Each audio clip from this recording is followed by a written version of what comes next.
A Bíblia é um livro fantástico, narra histórias fascinantes. E uma dessas histórias narradas na Bíblia, que está aqui no segundo livro de Reis, capítulo 18, 19 e 20, fala sobre um rei chamado Ezequias. Ele reinava em Judá. E em determinada feita, Senaqueribe, que era rei da Síria, ele veio batalhar contra o povo de Judá. E Ezequias ficou muito preocupado, ficou com medo, né, por conta das ameaças do rei Senaqueribe, e ele faz uma oração ao Senhor. E nessa oração, interessante que nessa oração, Ezequias era um homem que fazia daquilo que era reto aos olhos do Senhor, cumpria os princípios da palavra do Senhor, cumpria a lei. Era um homem que governava debaixo de uma direção de Deus. E nessa primeira oração que ele faz a Deus, ele engrandece o nome do Senhor. Ele começa a oração falando: Senhor, o Senhor que está acima dos querubins, o Senhor que tem todo o poder, o Senhor que tem todo o governo nas mãos, só Tu és rei, os reinos todos estão debaixo do Teu governo.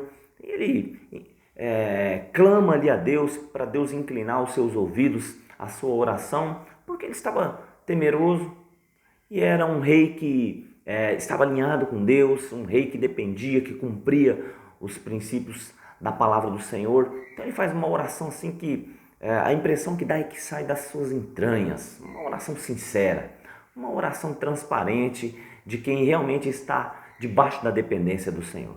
E Deus responde a oração de Ezequias, e no dia da batalha vem um anjo do Senhor, e esse anjo mata 180 mil soldados assírios. E Deus dá a vitória a Ezequias naquele dia contra o reino da Síria. E o tempo vai passando, Deus concede a Ezequias várias conquistas, né? Várias vitórias, várias batalhas, muitos bens, muito tesouro, muito ouro, muita prata.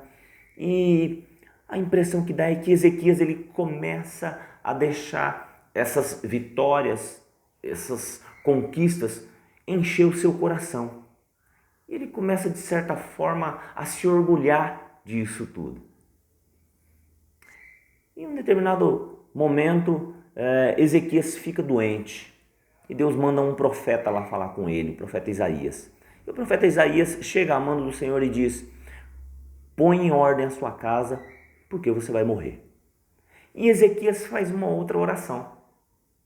Agora, nesse momento, ele já conquistou muitas coisas, o tempo passou, ele já não tem aquela dependência que ele tinha antes do Senhor, ele já não está tão alinhado com Deus da forma que ele estava no início do seu reinado. E quando Isaías chega, o texto diz que ele virou o rosto, começou a chorar e ele fez uma outra oração a Deus. E agora a oração dele é diferente. Ele fala: Senhor, eu tenho sido fiel, eu tenho procedido com toda a fidelidade para com o Senhor. Eu tenho honrado, eu tenho sido íntegro de coração, né? Eu tenho feito o que é reto aos olhos do Senhor. Olha para mim. E a Bíblia fala que Isaías, antes de sair ali da cidade, ele já tinha saído do palácio, mas antes dele sair da cidade, Deus fala novamente com ele e fala: volta lá e fala para Ezequias que eu vou conceder mais 15 anos de vida para ele. O que nos chama a atenção aqui é a oração que Ezequias faz no início do seu reinado e a oração que ele faz já com um tempo, depois de um tempo reinando em Judá. A primeira oração, ele engrandece o nome do Senhor, ele destaca que Deus ele está acima de todas as coisas, que Ele quem governa todos os reinos, que Ele quem dá poder, é Deus quem tem o controle de todas as coisas. Ele reconhece a grandeza de Deus, ele reconhece quem é Deus e a dependência dele debaixo das mãos poderosas de Deus. Mas nesse segundo episódio, nesse segundo acontecimento aqui, quando ele adoece, já depois de um tempo de reinado, a oração dele é diferente. Ele começa a destacar aquilo que ele é, aquilo que ele fez. Eu tenho procedido íntegro, eu tenho procedido de forma íntegra diante do Senhor, eu tenho sido leal. Ele começa a destacar aquilo que ele é. Antes, no começo, ele destaca quem Deus é, mas depois de um certo tempo, depois de algumas conquistas, de algumas batalhas, de acumular alguns bens, ele começa a falar de quem ele é. A impressão que dá é que Ezequias ele se perde durante o seu reinado, talvez entendendo que ele conquistou tudo aquilo ali pela sua força, pela sua sabedoria. Isso é tão verdade que depois que Isaías sai, Deus dá uma direção para ele, ele faz um remédio ali com a pasta de figo, coloca na sua enfermidade e ele é curado. Mas depois da cura dele, ele convida alguns povos para visitar o seu reinado. E vem alguns povos da Babilônia. Vem o rei da Babilônia com toda a sua comitiva. Ezequias começa a mostrar a grandeza do seu reino. Começa a mostrar os seus bens, começa a mostrar o seu palácio. Comportamento de quem realmente tem o coração orgulhoso, de quem tem o coração cheio de vaidade. Ele mostra tudo ali, os seus bens, os seus tesouros para o rei da Babilônia. Novamente Deus manda Isaías falar com Ezequias. Isaías chega e fala assim: quem eram aqueles povos? É da Babilônia. O que eles vieram fazer aqui?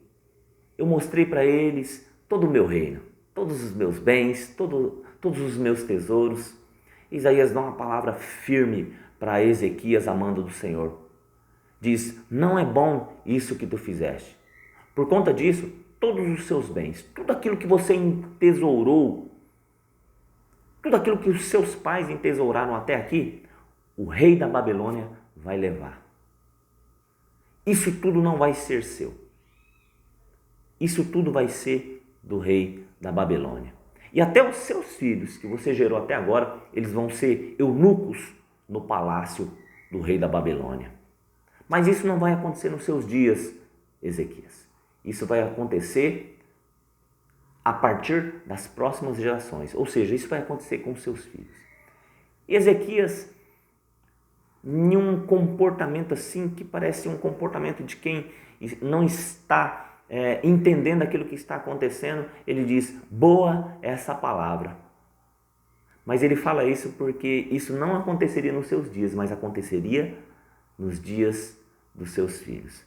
É um rei que está preocupado agora com o seu bem-estar. Está preocupado com consigo mesmo.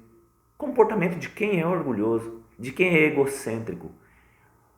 A palavra é de que os filhos iam sofrer e parece que ele ignora o sofrimento dos filhos. Boa é essa palavra, porque não vai acontecer nos meus dias, vai acontecer nos dias do reinado dos meus filhos. Às vezes nós nos perdemos durante a nossa caminhada. A princípio, quando conhecemos a Deus, Deus começa a nos abençoar e nós reconhecemos as grandezas do Senhor. Reconhecemos que é Ele quem nos dá tudo. Reconhecemos que somos dependentes dEle. Exaltamos o nome do Senhor, adoramos o nome do Senhor com inteireza, com singeleza, com transparência, com verdade. Mas quando começamos a conquistar algumas coisas debaixo de uma permissão do Senhor, nós começamos a nos vangloriar, nós começamos a ser egocêntricos. Como Ezequias, começamos a nos orgulhar, começamos a ser arrogantes. E queremos mostrar para as pessoas tudo aquilo que nós temos, como se pela nossa própria força, aquela conquista, aquelas vitórias fossem todas pela nossa própria força.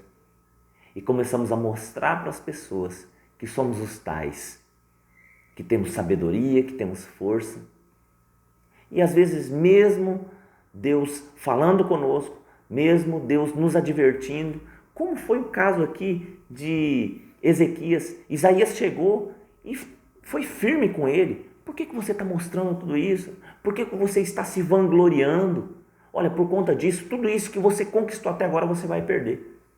E mesmo Deus nos advertindo, os nossos olhos não se abrem.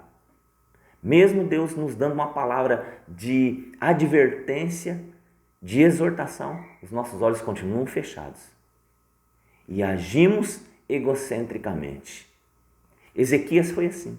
Isso vai acontecer, mas vai ser durante o reinado dos seus filhos. E ele diz, é boa essa palavra, não vai ser comigo mesmo, vai ser com os meus filhos, eles que se virem para lá. O que é que Deus tem concedido à sua vida? Quais são as vitórias? Quais são as conquistas? Você continua, depois de vitórias e conquistas, com o mesmo coração que você tinha no início da sua carreira, no início do seu encontro com Deus? Você continua exaltando o nome do Senhor? Ou agora você se vangloria por aquilo que você conquistou, entendendo que foi na sua força, que foi na sua sabedoria? E isso é tão sério que durante esses 15 anos de vida que Deus concedeu para Ezequias depois da sua enfermidade, nasceu um filho chamado Manassés. Ezequias, depois dos 15 anos, ele morre e Manassés reina em seu lugar. E Manassés começou a reinar com 12 anos de idade. E isso prova de que ele nasceu naquele período de 15 anos que Deus concedeu de vida para ele depois da sua enfermidade. Só que o texto diz que Manassés fez tudo o que era mal aos olhos do Senhor. Manassés, ele levantou ídolos, ele começou a adorar outros deuses. Manassés fez o que era mal aos olhos do Senhor. Ele chegou ao ponto de oferecer o seu filho em holocausto, queimado a outros deuses. Consequências do comportamento de um pai na vida de um filho. Como tem sido o seu comportamento? Você continua com humildade de quando você conheceu a Deus e quando Deus começou a te abençoar? É a mesma humildade, é o mesmo coração? Ou você deixou que os seus bens, que as suas conquistas, que a posição que você alcançou, isso despertasse no seu coração orgulho, egocentrismo, arrogância, e você começou a exibir tudo aquilo que você tem para as pessoas, para que elas te aplaudissem como se fosse conquistado tudo aquilo com a sua própria força? Continue com o seu comportamento de humildade. Continue com o seu coração alinhado ao Senhor. Continue fazendo a primeira oração que Ezequias fez, exaltando, destacando quem é Deus na sua vida, glorificando ao nome do Senhor, reconhecendo que sem Ele você não é nada e você precisa de Deus, você é dependente de Deus. Esse é o comportamento que Deus espera de nós, um comportamento de humildade. Que Deus possa abençoar a sua vida e que os seus filhos não sofram consequências de comportamentos negligentes e descompromissados que às vezes você possa ter, que às vezes eu posso ter. Um abraço e até a próxima.